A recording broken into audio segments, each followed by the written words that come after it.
Hello बच्चों, आपका मेरे चैनल शिक्षा घर में स्वागत है। आज हम मैग्नेटिज्म के गोल्डन ऑब्जेक्टिव क्वेश्चंस को डिस्कस करेंगे, जो कि आपके TG2 एग्ज़ाम के लिए बहुत इम्पॉर्टेंट है। इन क्वेश्चंस को बड़े ध्यान से देखिएगा, समझिएगा। इससे पहले अगर आप मेरे चैनल पर नए हैं तो प्लीज़ मेरे चैनल को लाइक करिए, शेयर करिए एंड सब्सक्राइब करिए, जिससे आपके और आपके फ्रेंड्स की तैयारी हो सके और जिससे आप अच्छे नंबरों से TG2 में सिलेक्ट हो सके। चलिए पहला क्वेश्चन देखते हैं। Tesla is a unit of. Tesla किसकी यूनिट है? मैग्नेटिक स्ट्रेंथ की है, इंडक्टेंस की है, फ्लक्स डेंसिटी की है, फ्लक्स की है। ठीक है, तो देखिए टेस्ला जो यूनिट होती है बच्चों, ये क्या होती है? फ्लक्स डेंसिटी की यूनिट होती है। किसकी होती है? फ्लक्स डेंसिटी की। टेस्ला जो होती है, टेस्ला यूनिट है आपकी क्या है? फ्लक्स डेंसिटी की है, फ्लक्स डेंसिटी। ठीक, और बच्चों फ्लक्स डेंसिटी को हम लोग रिप्रेजेंट करते हैं B से। ठीक है, और इसकी यूनिट एक और होती है वेबर पर मीटर स्क्वायर। वेबर पर मीटर स्क्वायर भी टेस्ला फ्लक्स डेंसिटी की यूनिट होती है। ठीक है, और जो फ्लक्स की होती है, इसकी यूनिट होती है वेबर होती है। ठीक है, और इंडक्टेंस की यूनिट होती है हेनरी। ठीक है, और वेबर की एक यूनिट और होती है बच्चों, मैक्सवेल होती है। ये भी आप जान लीजिए। चलिए अगला क्वेश्चन देखते हैं। अ परमेबल सब्सटेंस इज वन। ठीक है, ऑप्शंस क्या है? Which is a good conductor, which is a bad conductor, which is a strong magnet, through which magnet lines of magnet gas pass very easily. ठीक है, तो इसमें आपका चौथा ऑप्शन बिल्कुल सही है। परमेबल सब्सटेंस वो होता है जिसमें क्या होती है? मैग्नेटिक लाइन्स जो होती है आसानी से पास हो जाती हैं। और आपसे ये पूछा भी जा सकता है कि परमेंस क्या होता है? परमेंस एक प्रॉपर्टी होती है मैग्नेट की। ठीक है, जो जिसके कारण क्या होता है, उसमें फ्लक्स जो क्या करता है, फ्लक्स को स्थापित होने में मदद करता है। चलिए अगला क्वेश्चन देखते हैं। The material having low retentivity are suitable for making. ठीक है, weak magnet, temporary magnet, permanent magnets, none of above. ठीक है, कह रहा है कि जिनकी लो रिटेंटिविटी होती है, मटेरियल जो जिनकी लो रिटेंटिविटी होती है, उनका प्रयोग किसको बनाने में किया जाता है? तो आंसर होगा बच्चों आपका इसमें टेम्परेरी मैग्नेट। Temporary magnet. चलिए अगला क्वेश्चन देखते हैं। अब magnetic field exist around iron, copper, aluminium moving charge. तो जो मैग्नेटिक फील्ड होती है बच्चों, वो क्या करती है? एग्जिस्ट करती है अराउंड। तो किसके अराउंड करती है exist?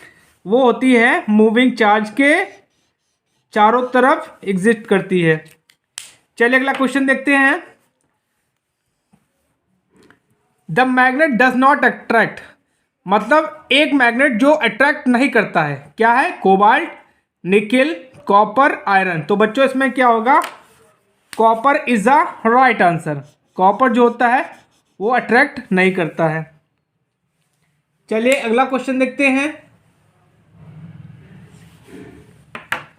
Aluminium and platinum are material ferromagnet, diamagnet, paramagnet, insulating. तो बच्चों जो आपका एल्युमिनियम और प्लेटिनम होता है, ये क्या होता है? पैरामैग्नेटिक होता है। ठीक है, क्या होता है? पैरामैग्नेटिक होता है। बच्चों इसमें से क्वेश्चंस पूछा जाता है, दे देगा आपको कोई सब्सटेंस दे देगा, पूछेगा ये कि फेरोमैग्नेट है, डायमैग्नेटिक है, या आपका पैरामैग्नेटिक है। चलिए अगला क्वेश्चन देखते हैं। Ferrites are dash dash material. Ferrite जो है मटेरियल होते हैं, क्या होते हैं? पैरामैग्नेट होते हैं, डायमैग्नेटिक होते हैं, फेरोमैग्नेटिक होता है, नन ऑफ दिस, इनमें से कुछ नहीं। तो बच्चों एक्चुअली क्या है, जो फेराइट्स होते हैं वो क्या होते हैं, फेरोमैग्नेटिक होते हैं। ठीक है, क्या होते हैं ये, फेरोमैग्नेटिक होते हैं। चलिए अगला क्वेश्चन देखते हैं। The air gap has that reluctance as compared to iron और स्टील पाथ। ठीक है, तो एयर गैप जो होता है, ठीक है, वो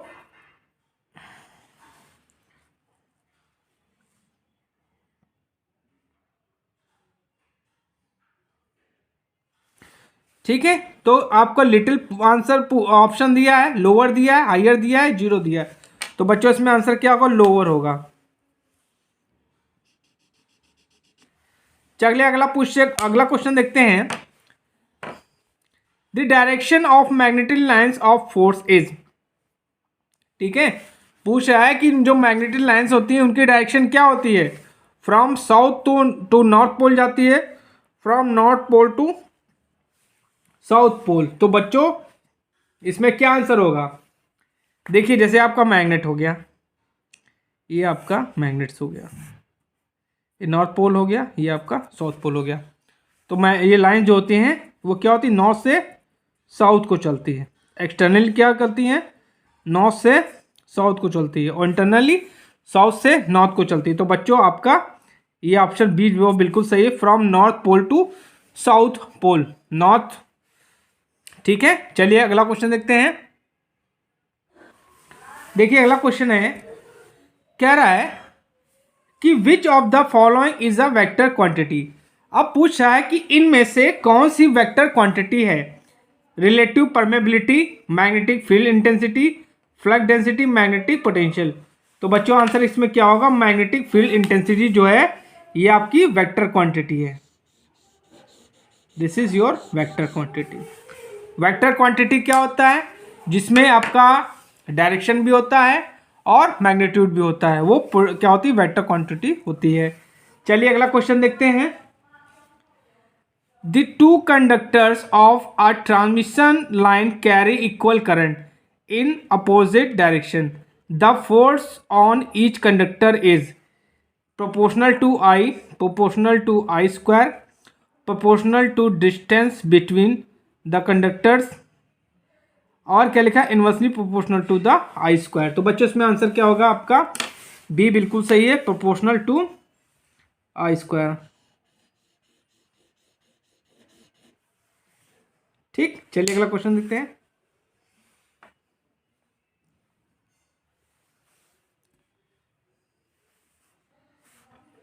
A material which is slightly repelled by a magnetic field is known as।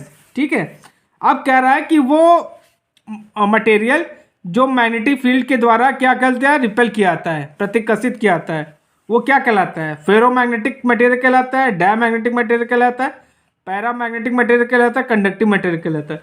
तो बच्चों वो क्या कहलाता है आपका, डायमैग्नेटिक मटेरियल कहलाता है। ये क्या करता है, डायमैग्नेटिक मटेरियल कहलाता है। और जो फेरोमैग्नेटिक मटेरियल होता है वो क्या करता है, अट्रैक्ट करता है। और जो पैरा होता है उसमें क्या होता है, थोड़ा सा अट्रैक्ट करता है, उसमें ज़्यादा नहीं, मैग्नेटिज्म के थोड़े से गुण पाए जाते हैं। ठीक है, चलिए अगला क्वेश्चन देखते हैं। When an iron piece is placed in a magnetic field, तो क्या होगा, जब आयरन पीस को, आयरन के टुकड़े को, लोहे के टुकड़े को हम मैग्नेटिक फील्ड में रखेंगे तो क्या होगा, the magnetic lines of force will bend away from their usual path in order to get way from. ये गलत है, बेंड नहीं होती हैं। अगला ऑप्शन दिया, the magnetic lines of a force will be bend away from their usual path in order to pass through the piece. The magnetic field will not be affected, the iron piece will be break। तो बच्चों इसमें answer क्या होगा आपका, B बिल्कुल सही है। The magnetic field of force will bend away from their usual path in order to pass the force through the piece। चलिए अगला, ये ऑप्शन बिल्कुल सही है, सेकंड ऑप्शन बिल्कुल सही है। चलिए अगला क्वेश्चन देखते हैं। बच्चों ये क्वेश्चन जो मैं आपको करा रहा हूँ बहुत इंपॉर्टेंट क्वेश्चन हैं, इनको ध्यान से देखिएगा, हो सकेगा तो अपने नोट्स में लिख लीजिएगा, क्योंकि ये क्वेश्चंस में से ही आपके कंपटीशन में क्वेश्चंस आते हैं। चलिए अगला क्वेश्चन देखते हैं। Fleming left hand rule is use to find, ठीक है, फ्लेमिंग के बाएं हाथ का नियम जो है उसका प्रयोग हम लोग कहाँ करते हैं, किस चीज को फाइंड करने के लिए करते हैं? The direction of magnetic field due to current carrying conductor, the direction of flux in a solenoid, direction of force on the conductor carrying direction of the force on a current carrying conductor in a magnetic field, polarity of the magnetic pole। तो बच्चों इसमें answer क्या होगा? Third आपका बिल्कुल सही है, direction of the force on a current carrying conductor in a magnetic field. चलिए अगला क्वेश्चन देखते हैं।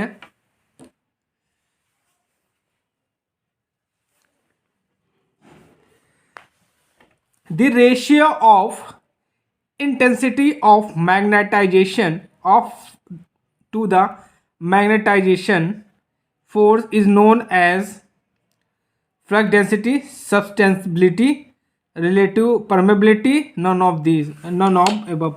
तो बच्चों आपका बी ऑप्शन बिल्कुल सही है। ये क्या कहलाता है? सब्सटेंसिबिलिटी कहलाता है। ठीक है, चलिए अगला क्वेश्चन देखते हैं। Magnetising steel is normal difficult because, ठीक है, नॉर्मली डिफिकल्ट होती है, क्यों? बिकॉज इट कोरोडेज इजली, ठीक है, it has high permeability, it has high specific gravity, it has low permeability. तो बच्चों आंसर क्या होगा आपका? चौथा बिल्कुल सही है, it has low permeability.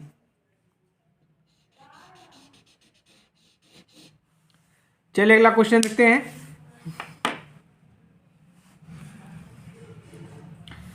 The left hand rule correlates to, ठीक है, current, induce EMF and direction of the force on a conductor, magnetic field, electric field and direction of the force on a conductor, self inductance, mutual induction and direction of the force conductor. ठीक है, बोल रहा है कि जो left hand rule है वो क्या क्या बताता है? करंट बताएगा, मैग्नेटिक फील्ड बताएगा and direction of the force on the conductor. तो आपका चौथा ऑप्शन बिल्कुल सही है, करंट बताता है, मैग्नेटिक फील्ड बताता है और डायरेक्शन ऑफ द फोर्स बताता है।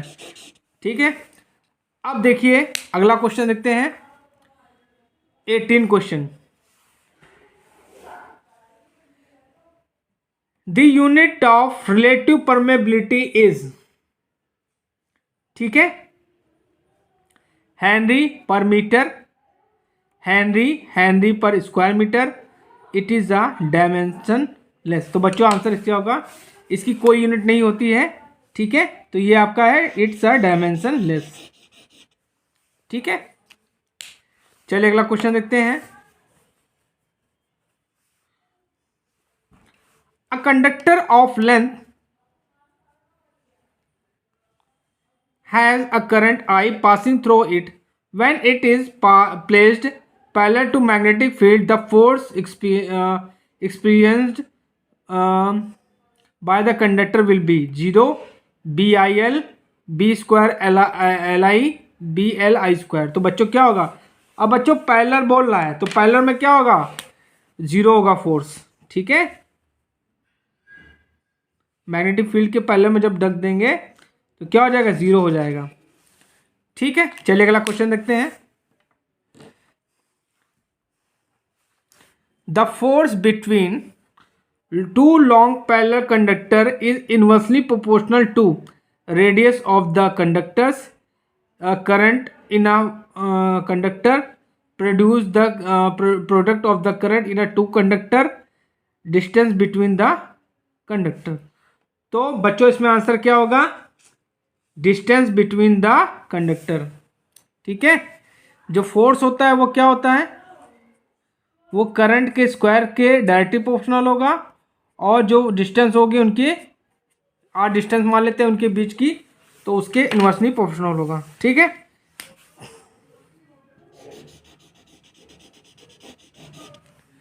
चलिए अगला क्वेश्चन देखते हैं।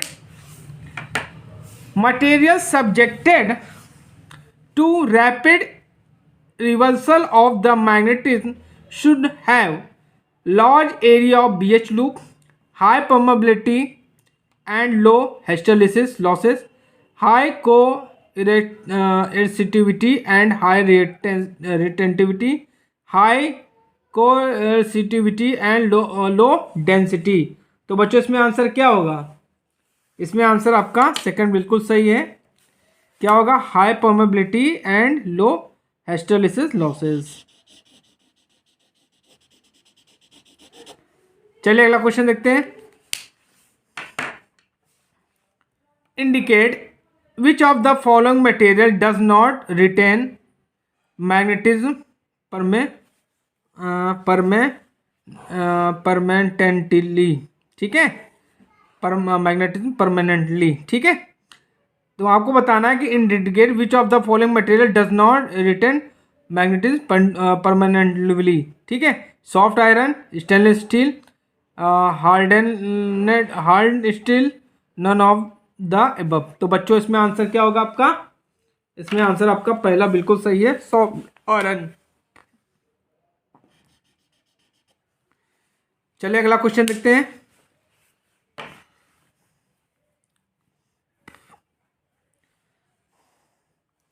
The main constituent of permalloy is cobalt, chromium, nickel, tungsten. तो बच्चों इसमें आंसर क्या होगा आपका?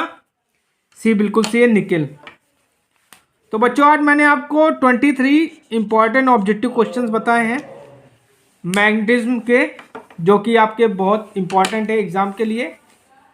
इन क्वेश्चंस को आप देख लीजिएगा और हो सकेगा तो अपने इनको अपने नोट्स में लिख लीजिएगा, जो कि आपके लिए बहुत इंपॉर्टेंट है। और मेहनत से आप लोग पढ़ाई करिए, क्योंकि TG2 का एग्ज़ाम होने वाला है। नेक्स्ट लेक्चर में मैं आपको 20 ऑब्जेक्टिव क्वेश्चंस और बताऊंगा। ठीक है, अगर आप मेरे चैनल पर नए हैं तो प्लीज़ मेरे चैनल को लाइक करिए, शेयर करिए एंड सब्सक्राइब करिए। Thank you.